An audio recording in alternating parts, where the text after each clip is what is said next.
Hello and welcome to another creaturecaster assembly video. I'm GamerDad and today we're going to be assembling Thorgar, another model from the Judgement Eternal Champions Kickstarter. Like many of the other Minotaurs, this model's got a big beefy torso and a very nice dynamic pose, and a very simple build ahead of us, so let's go ahead and jump right in.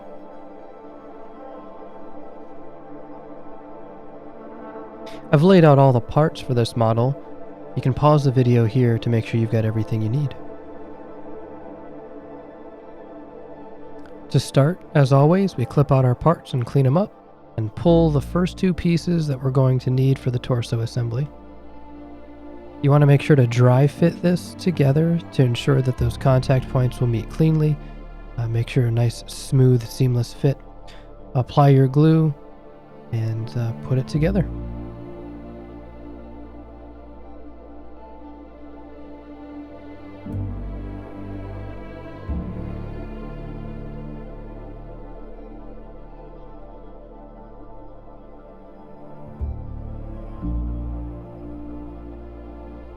Once that glue is set enough and we're confident the parts aren't going to come apart, we're going to move over to the leg.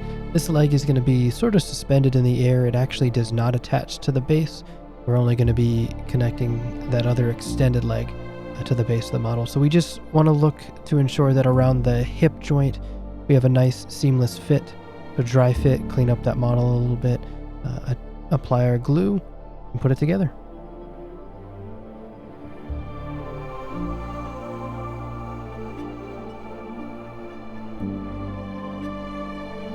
Once the legs and loincloth are done, we're ready to move over to the arm. This arm does connect to the base, so it's going to be important to get this aligned correctly. Make sure you have a nice seamless fit into that shoulder. That should ensure it'll fit to the base correctly. Once you've dry fit, let's attach our glue and put it together and let it dry.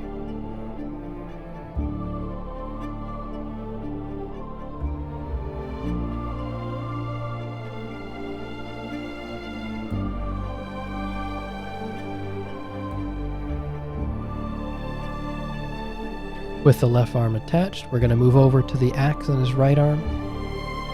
We're going to dry fit it to make sure we don't have any extra flash or anything in the way. The hand does meet in a specific orientation with the way the joint is cut. So just line it up, apply your glue, and we'll move on to the horns.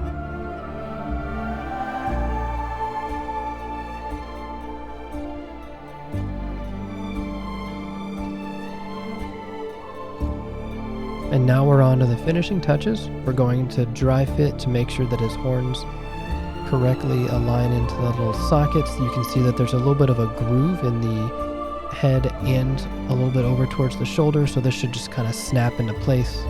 Just make sure everything's cleaned up, apply your glue, and move on to the right side.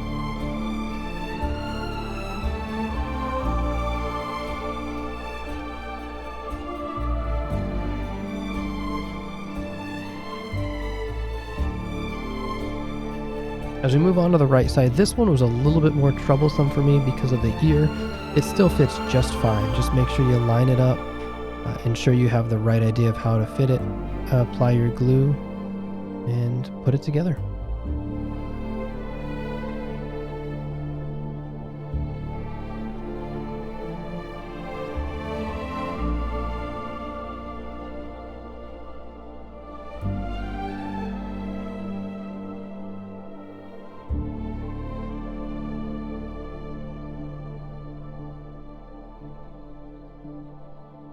And here we have it. This is the finished Thorgar model. All that's left to do is attach it to the base.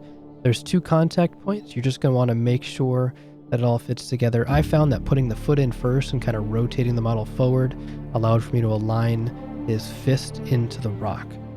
Once that's all done, we'll go ahead and put some glue down. This is a case where I really like to use the accelerant, so I'll put some glue into the base, as you can see here. And then off screen, I'll take a little bit of an accelerant, put it onto the fist and onto the foot, and then we'll attach it to the base. Here you can see, I don't spray it, I just use the inside of the tube of the accelerant, and we'll put the foot down first, rotate forward and make sure that that fist aligns into the rock. Hold it in place for a second or two. That should give the glue enough time to cure, and then Thorgar will be done.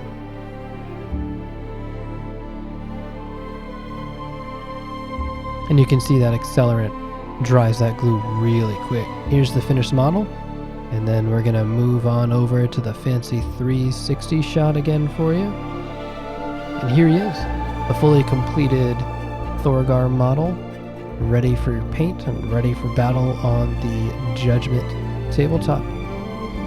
This has been GamerDad. I hope you've enjoyed this assembly video, and I will see you on the battlefield.